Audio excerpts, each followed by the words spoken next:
Dalam nama Bapa dan Putra dan Roh Kudus. Amin. Allah yang berbelas kasih, sabda-Mu adalah terang dan pelita hidup kami. Bimbinglah kami oleh Roh Kudus-Mu. Amin. Salam, Bapak, Ibu, dan saudara-saudari dalam Kristus Yesus. Salam sejahtera dan damai beserta Yesus Kristus. Marilah kita membaca, mendengarkan, dan merenungkan firman Allah.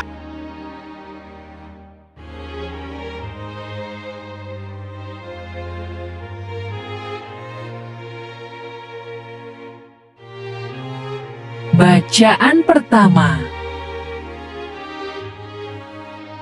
Bacaan dari kitab Yesaya. Aku akan melemparkan engkau dari jabatanmu, dan dari pangkatmu engkau akan dijatuhkan. Maka pada waktu itu, aku akan memanggil hambaku, Eliakim bin Hilkia. Aku akan mengenakan jubahmu kepadanya, dan ikat pinggangmu akan kuikatkan kepadanya, dan kekuasaanmu akan kuberikan ke tangannya. Maka ia akan menjadi bapa bagi penduduk Yerusalem dan bagi kaum Yehuda. Aku akan menaruh kunci rumah Daud ke atas bahunya. Apabila ia membuka, tidak ada yang dapat menutup. Apabila ia menutup, tidak ada yang dapat membuka. Aku akan memberikan dia kedudukan yang teguh, seperti gantungan yang dipasang kuat-kuat pada tembok yang kokoh. Maka ia akan menjadi kursi kemuliaan bagi kaum keluarganya.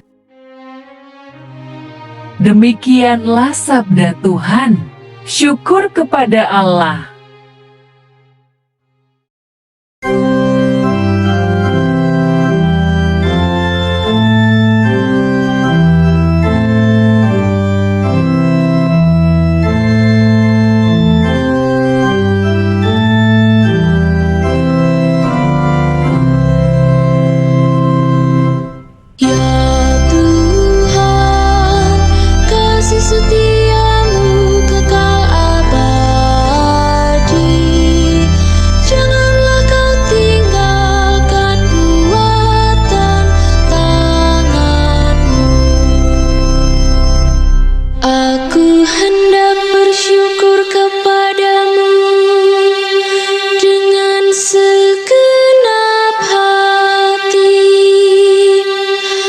Sebab engkau mendengarkan kata-kata mulutku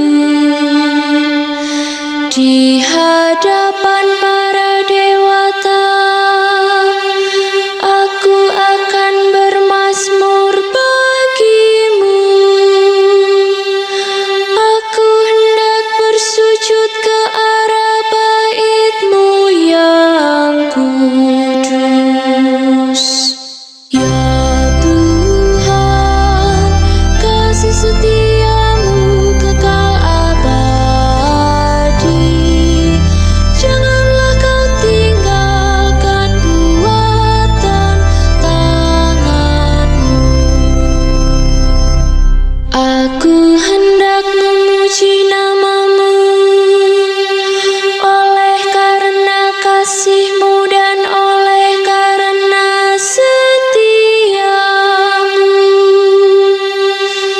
sebab Kau buat nama dan janji-Mu melebihi segala sesuatu. Pada hari aku berseru, Engkau pun menjawab aku. Engkau menambahkan kekuatan dalam jiwaku. Ya Tuhan, kasih setia-Mu kekal abadi. Janganlah Kau tinggalkan buatan tangan-Mu. Tuhan itu tinggi, namun Ia memperhatikan orang yang hina.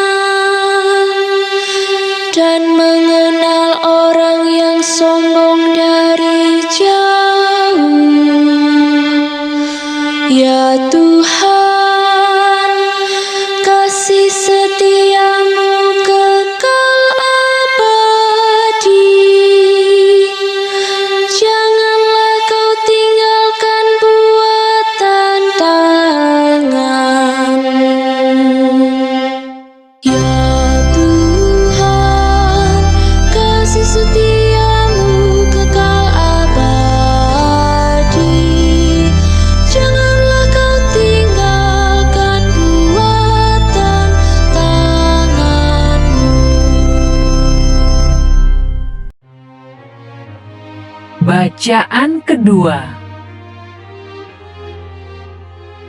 Bacaan dari surat Rasul Paulus kepada jemaat di Roma. Saudara-saudara, alangkah dalamnya kekayaan, hikmat, dan pengetahuan Allah. Sungguh tak terselidiki keputusan-keputusannya, dan sungguh tak terselami jalan-jalannya.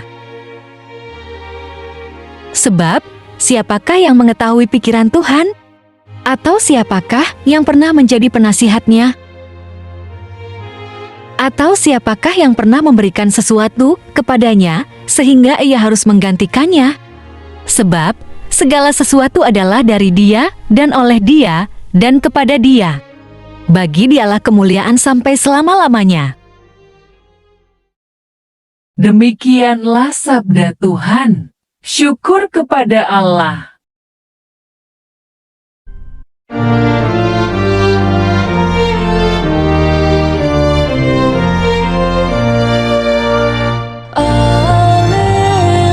Haleluya, haleluya.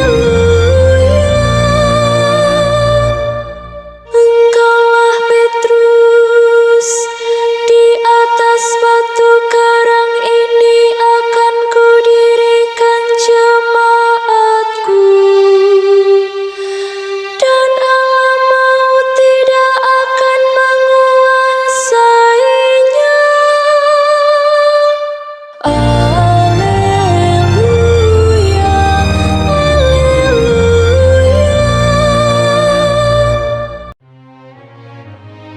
Tuhan bersamamu dan bersama rohmu. Inilah Injil suci menurut Matius. Sekali peristiwa, setelah Yesus tiba di daerah Kaisarea Filipi, ia bertanya kepada murid-muridnya. Kata orang, siapakah anak manusia itu? Jawab mereka, ada yang mengatakan Yohanes Pembaptis, ada juga yang mengatakan Elia, dan ada pula yang mengatakan Yeremia atau salah seorang dari para nabi. Lalu Yesus bertanya kepada mereka, Tetapi apa katamu, siapakah aku ini? maka jawab Simon Petrus, Engkau adalah Mesias, Anak Allah yang hidup. kata Yesus kepadanya, Berbahagialah engkau Simon bin Yunus.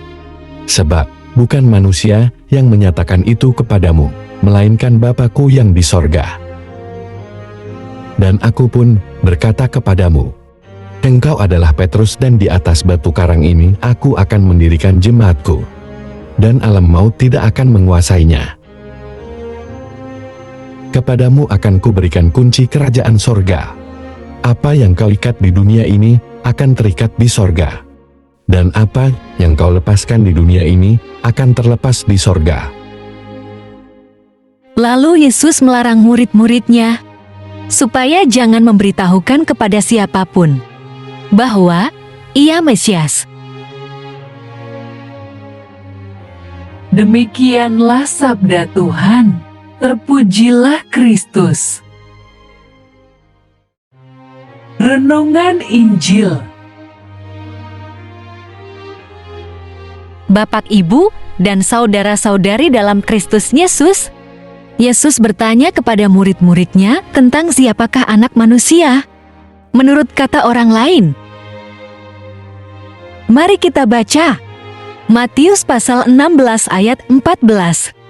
Jawab mereka, ada yang mengatakan Yohanes Pembaptis, ada juga yang mengatakan Elia, dan ada pula yang mengatakan Yeremia atau salah seorang dari para nabi.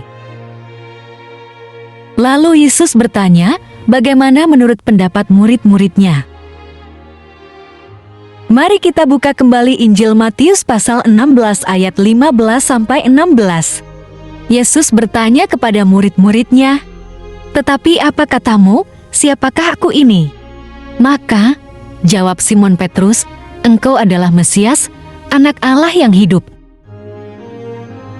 Bapak, Ibu, dan saudara-saudari dalam Kristus Yesus, kedua pertanyaan ini mempertegas, satu, anak manusia itu adalah Yesus. Dua, Yesus adalah Mesias. 3. Yesus adalah anak Allah yang hidup. Jika dicermati, murid-murid Yesus masih bingung tentang siapakah Yesus. Dan itu terlihat hanya Petrus yang menjawab dan menurut Yesus. Jawaban Petrus berasal dari Bapa Surgawi. Artinya Petrus juga tidak tahu siapakah Yesus. Saat itu, mereka melihat Yesus adalah seorang yang mempunyai kuasa dari Allah, yang sanggup menyembuhkan segala macam penyakit, mengusir roh jahat atau setan. Dan ada kuasa ketika Yesus mengajar di rumah ibadat. Mereka masih bingung tentang siapakah Yesus sesungguhnya. Dan mungkin saja mereka bertanya-tanya dalam pikiran mereka, tatkala mengetahui Yesus adalah Mesias yang diurapi dan anak Allah yang hidup. Kenapa disebut anak Allah yang hidup? Anak Allah yang hidup maksudnya adalah Allah yang hidup karena saat itu masih banyak berhala-berhala disembah, berupa benda mati berbagai bentuk. Artinya, Yesus adalah anak Allah yang hidup menunjukkan Yesus adalah Allah. Tidaklah heran, banyak orang Yahudi hendak membunuh Yesus karena pernyataan Yesus adalah anak Allah berarti menyamakan dirinya adalah Allah dan dianggap menghujat Allah. Sehingga Yesus harus dibunuh. Bapak, Ibu, dan saudara-saudari dalam Kristus Yesus, mari kita baca Yohanes pasal 5 ayat 18. Sebab itu, orang-orang Yahudi lebih berusaha lagi untuk membunuhnya. Bukan saja karena ia meniadakan hari Sabat, tetapi karena Yesus mengatakan bahwa Allah adalah Bapanya sendiri dan dengan demikian menyamakan dirinya dengan Allah. Bagaimana jawaban Anda saat ini? Bila Yesus bertanya kepada Anda tentang siapakah aku ini? Masih banyak di antara umat Kristiani belum memahami Yesus adalah anak Allah yang hidup. Semakin bingung lagi tentang Allah Tritunggal Maha Kudus, yakni Allah Bapa, Allah Putera, Allah Roh Kudus. Umat Katolik khususnya masih bingung dan masih ragu-ragu Allah Roh Kudus. Sehingga tidak heran ada sebagian masih belum bisa menerima Allah Roh Kudus. Padahal sangat jelas Yesus katakan setelah dirinya meninggalkan dunia ini, maka Roh Kudus akan tinggal di dalam diri kita sebab Roh Kudus adalah Allah. Mari kita buka kembali Injil Yohanes pasal 15 ayat 26. Jikalau penghibur yang akan kuutus dari Bapa datang, yaitu roh kebenaran yang keluar dari Bapa, ia akan bersaksi tentang aku. Murid-murid Yesus saat itu masih bingung tentang Yesus adalah anak Allah yang hidup, artinya Yesus adalah Allah.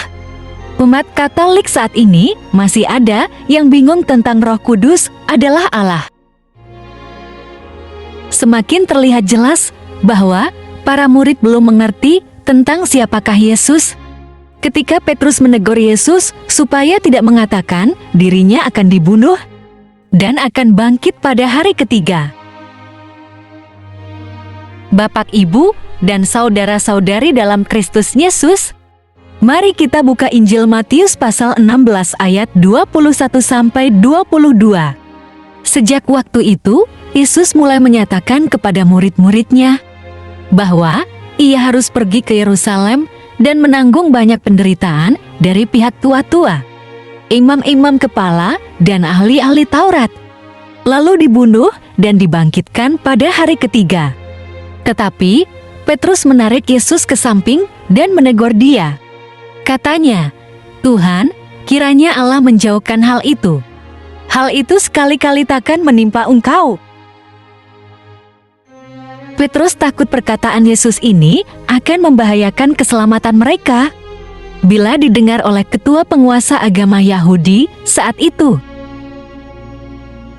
Bukankah sikap kita mempercaya Yesus persis sama seperti Petrus, yang hanya mau menerima hal-hal baik bagi diri kita, tetapi menolak hal-hal yang merugikan atau yang tidak mengenakan diri kita? Kita berdoa kepada Tuhan di saat kita membutuhkan pertolongannya dan minta rejeki atau berkat Tuhan lainnya. Tetapi, keseharian kita sibuk urusan dunia, sehingga waktu ada waktu bersama Tuhan dalam keheningan, dalam menjalin relasi intim bersama Tuhan. Banyak cari alasan pembenaran diri ketika tidak hidup di dalam kebenaran Tuhan, sehingga kerap kali berbuat dosa. Masih banyak umat Kristiani fokus pada pemenuhan diri sendiri lebih utama daripada melakukan dan mentaati kehendak dan perintah Tuhan. Bapak, Ibu, dan saudara-saudari dalam Kristus Yesus, semoga bacaan Injil hari ini semakin mendekatkan diri kepada Tuhan Yesus dan menempatkannya sebagai Allah yang hidup yang menguasai seluruh diri kita. Marilah berdoa. Allah Bapa, sumber pengharapan, Engkau telah mengikat perjanjian dengan semua orang melalui Yesus yang terurapi. Semoga kami selalu berpegang teguh pada Dia dan berkembang menjadi umat yang patuh setia. Dengan pengantaraan Yesus Kristus, Putra-Mu, Tuhan kami yang bersama Dikau dalam persatuan Roh Kudus, hidup dan berkuasa, Allah sepanjang segala masa. Dalam nama Bapa, Putra, dan Roh Kudus. Amin. Terima kasih sudah mendengarkan dan merenungkan firman Allah. Jangan lupa subscribe dan jangan lupa juga aktifkan loncengnya. Terima kasih, Tuhan Yesus memberkati.